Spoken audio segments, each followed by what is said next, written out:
And everybody, this is Nick Rutter, Hello. my managing partner. Wayne Carini, you all know Wayne Carini as our partner, and I'm Bob McKee, CEO and founder of McKee's 37. I'll open it up to anybody who has any questions. Who has the microphone out there? All right, this gentleman has a microphone. Raise your hand, he'll come over with the microphone. All right, real quick, I gotta get back out to the trailer. I'm Car Show Lou, everybody knows me. I put my car show on Tuesday nights with the Elliott. I just have to thank these three gentlemen up front, the best sponsors that anybody could have. Bob McKee, Wayne, and Nick. I thank you very much for being one of my main sponsors. Gotta get back out there, Bob. Gotta thank Bob for that, that's for sure, and Nick. I'm here so seldomly, but at least my picture's on the side of your trailer. I'm here in spirit. Who else has got a question? Yes? I was up at your shop a few years ago with Steve DeJournas, and he's a good friend of mine. Do you still have that 29 Pecan, really beautiful blue car? No, you know, that was just in for some repairs that belonged to Tom DuPont, who was the publisher of the DuPont Registry. That was his car. Yeah. And I'm pretty sure he still has it, but that was a beautiful car. It was called the Speedster. Yeah, I had a great picture of my father and me at the Boca d'Elegance with that car, and then I saw it up there. I was like, there it is. Yeah, it came. Just those headlights are just amazing. Wood lights. Yeah. Wonderful. Yeah, really cool car. Yeah, so I'll be at after this. I go home for a couple weeks, get reacquainted with my wife, and then I'm off to Boca Raton Concours, which is just down the street here, and then I'll be at the Amelia Island Concours the following weekend. So I'm not staying, unfortunately, for the whole time, but I'll be flying back and forth. So those are two great events. I just want to have Wayne to chime in on that Meekin auction that you had that Mercury. You got a couple good stories about that Mercury that sold for almost $2 million. That was 2 weeks ago? 3 weeks ago, yeah. Why don't you share that story with this crowd? Yeah, so Hirahata Mercury, who remembers that car? So it was built by George and Sam Barris out in Los Angeles. Bob Hirahata, young Japanese man out of the Navy, bought a 51 Mercury two-door and brought it to the Barris brothers and told them that he wanted to win the Motorama the following year. This is 1952 and 53. They were supposed to have the car done to win the Motorama. And he didn't tell him how much he needed to spend or had to spend. He said, just carte blanche, just do the car. Well, he goes back, and it's 3 months now to go to the Motorama. He walked in the door of Barris' shop, and the car is still in the corner, and they haven't done anything to it. So we've got 90 days to build this car until the Motorama. So they get going on it, and 90 days, of course, you got weekends and stuff. They really had like 65 days to build this car, and they pulled it off. It won the Motorama, and it became the most attractive and most popular and well-known custom car in the world. The car went through a couple of owners and got sold on a used car lot in Los Angeles in 1959. This young 16-year-old man, Jim McNeil, coming home from school one day, high school, and he walks past the used car lot and he sees this car and he says, I recognize the car immediately because I read all these hot rod magazines. Ran home and got his brother, got the magazine, walked over to the car, and his brother says, yeah, that's the car. It was $800. And he got him down to $500, and he only had $10 in his pocket, so the guy took the $10, and he went home and tried to borrow the money from his parents and his grandmother and his cousin, and nobody would loan him the money. But he was going out with this young girl that her father was kind of had a lot of money, so he hit his potential father-in-law for the future up, borrowed the money, and then dumped the girl about 2 weeks later. But that car, he drove it in high school. He went into the service and parked it in his parents' garage, and it sat until 2009 when a group of his friends got together and said, let's restore this car, let's help you. They restored the car and took it to Pebble Beach in 2015, and it won its class at Pebble Beach, and Jim was on top of the world. It since went to all over the world and was shown all over the world. And of course, Jim was in seventh heaven. When I was at Pebble Beach, though, in 2015, Jim asked me to sit in the car, and of course, I was so excited to sit in this car that I lusted after since I was a kid. And he said to me, he says, I have one thing to ask you. Would you please help my family sell this car when I die? And I said, well, Jim, you're looking pretty healthy to me. And he said, well, you never know. And 3 years later, unfortunately, Jim died. And so I helped the family sell the car. We were hoping for $1 million. And so Jim's son, Scott, and his daughter, Darla, were on stage with me. And when it started to go, it hit $1 million within 15 seconds. And all of a sudden then $100,000 at a time.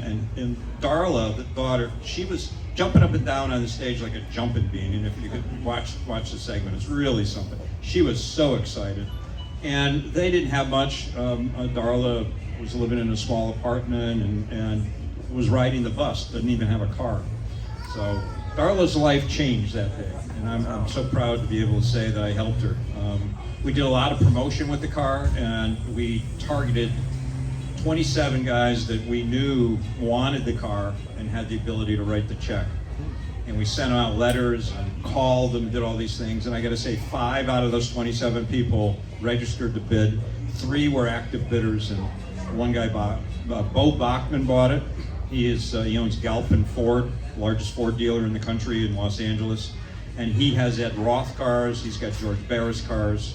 And then Joji Barris, George's daughter, just sold the building. And Bo bought the facade on the outside, all the signs, and he's recreating George Barris's shop in his big building in Los Angeles. And that car will be the focal point of that collection, so pretty cool. What was the final price?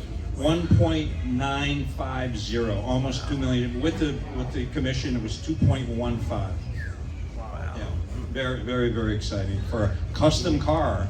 I mean, from the 50s to hit that amount of money, most expensive custom car ever sold. Yeah, it was fantastic. Any other questions? Great story. Well, Nick, most of these people know who Wayne is, and I'm sure some of these people know who you are, and I am. Why don't you give yourself a quick little who you are?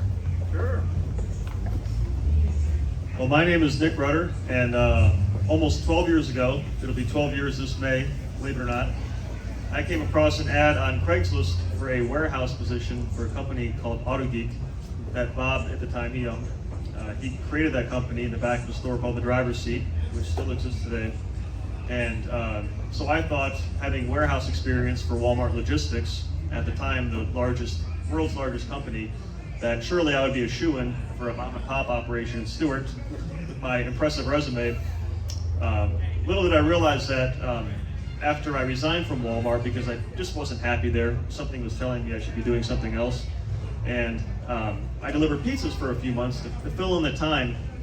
And I've always been I've excelled at writing. That's where my area of scholarship has come from, is writing. And on my resume, I put, for my position at Domino's, I was a delivery driver, I put pizza delivery expert. And apparently I was on the reject pile. And Bob said to his management team, because that was Bob's first time letting them have that responsibility to go through and pick the candidates for interview. So Bob said, well, I don't want to see who you picked for the resumes, I want to see who you rejected. And Bob came across my resume, and he saw the descriptive word that I used, expert, for delivering pizzas, which I took the job very seriously. I only had a few complaints. One day I slammed on the brakes and the whole pizza went up on the dashboard. That was the only legit complaint. And long story short, that caught Bob's eye, and he hired me on the spot. And 12 years later, I've learned a lot from Bob, and I went from packing boxes to filling chemicals in bottles to writing website copy, videos, and now managing partner at McKee's 37. And when Bob sold Auto Geek, working under his tutelage for a couple of years at that point, there was an opportunity of a lifetime to continue development of this brand, and me realizing that working with Bob and for Bob, I can't go to college for that. This is real world experience that I can't take a class, and I'm certainly not gonna get paid to take a class like that. So it was a real world class experience, which it still is, learn something every day, on entrepreneurship and from the greatest showman himself in the area, Bob McKee. So that's my story in a nutshell. Anybody have any questions for Nick? Why is it 37? Why is it 37? Well, Bob likes to tell the story. Just look at him. He's already lighting up like a candle. Again, the greatest showman, folks. All right, hang on. Well, that's a great question, but before I answer that, if it wasn't for people like Nick at Auto Geek, it's like he said, it started behind one of my driver's seats a long time ago in 400 square feet. It grew into 50,000 square feet in this building with 50 employees when it was acquired in 2016. And that acquisition was Tony George from the George Holman family up at Indianapolis. Came in and bought the whole thing, and they were a great tenant for 5 years here. But Nick was an employee when he decided to leave a guaranteed job at Auto Geek. He would have been one spoke in a big wheel. And he had enough of belief in me to say, well, you know, I'm gonna be a big spoke in a brand new wheel and with no guarantee. Now he's a partner and it's working out great. So kudos to you believing in me, and because I cannot do these things without the team I put around me. When I was with Auto Geek, I built that team. When I had the driver's seats, I built a great team. We had 6 locations, 5 in Palm Beach County, 1 in Martin County. And before that, I was a concessionaire up on a boardwalk in Seaside Heights, New Jersey, from 70 to 84. And you have to build teams. Teams are very important to be successful. And anybody who's an entrepreneur, you have to have a good team. You're only as strong as your weakest link. So having people like Nick makes my job very easy. To answer your question is when I market things, when I developed, and this is goes back to when I still owned Auto Geek, I developed Nautical Marine 31. It had numbers on the end. Pinnacle 850 had numbers on the end. McKee's 37 has numbers on the end. And guys seem to like numbers. If you look into your cupboard or in your garage, you'll see 303, you'll see, what are some of the other ones we're seeing? 409, WD-40. WD-40, 409. All the McGuire numbers have numbers, all the 3M products have numbers. Okay, P21S has numbers. And so when I launched a line, I'd like to get the residuals to last as long as they can, to have curiosity and have people interested in stuff like that. You know, it's McKee's, what's 37? Well, on the Marine line, it was 31. It happened to be the size of my boat when I launched that line. It had no relevance whatsoever. It was 31 feet. But it turned out to be, unbeknownst to me, that the Bertram 31 is apparently a very successful, great boat.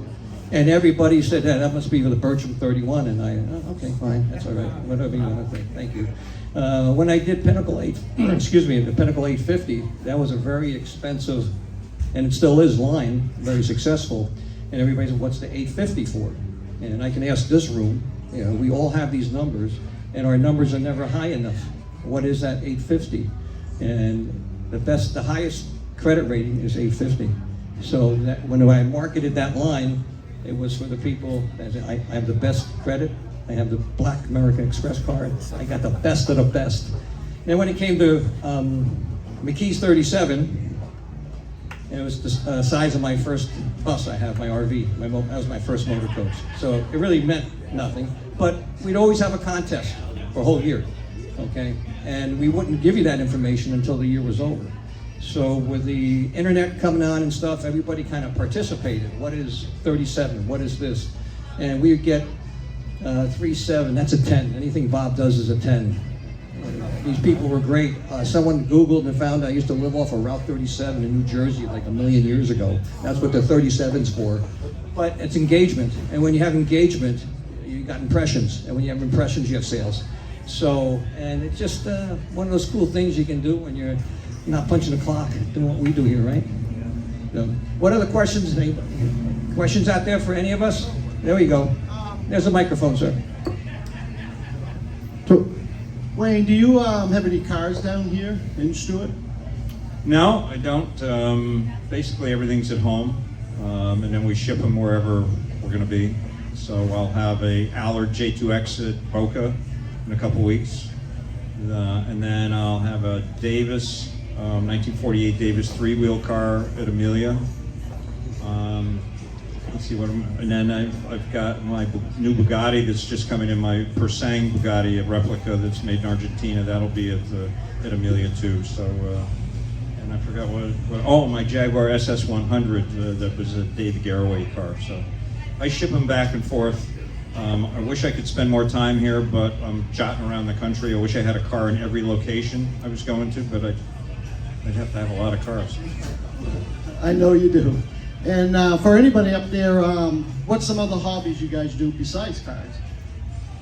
Well, I was an avid boater for 35 years, from the small 15-foot center console running around on the water here to taking the bigger boats over to the Bahamas. Unfortunately, if I live on the water. I kind of had a boat correction about 6, 7, 8, 9 years ago, and now I spend all my free time when I'm not here traveling the country with my wife in our motor coach. And we have a place up in North Carolina to get away from here. And other than that, it's just enjoying what this great situation has turned into. Nick? So besides cars, which I eat, sleep, and drink, and I got 93 octane running through my veins, I've always been an avid reader, and recently, about a year ago, I read a lot of books, stacks and stacks of books. Well, a couple years ago, I had this hunger to read more, and I bought a bunch of books, diverse topics, everything from the female brain, which I would not recommend for the men, to the autobiography of Martin Luther King Jr., just a lot of books. And my wife got me a Bible for our anniversary one year, and I started studying that, and not cover to cover yet. Leviticus takes a while to get through. There's a lot to that, okay?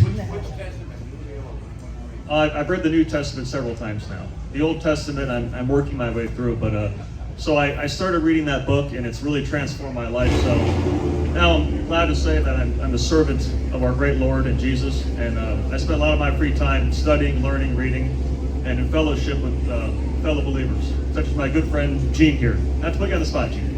Yeah. That sounds good. So those are the two ways that I occupy most of my time, besides spending time with my beautiful wife. I have a stepson who's 14 years old. I think he's actually taller than me at this point. And most of my focus is trying to keep him on the narrow road, to the narrow gate, and keep him in line, because there's a lot of awful things in the world right now. There's a lot of awful teachings in schools. Fortunately, that's not much of an issue in Florida, as is in other states. So it's keeping my eyes on the most important ministry, and that's my family.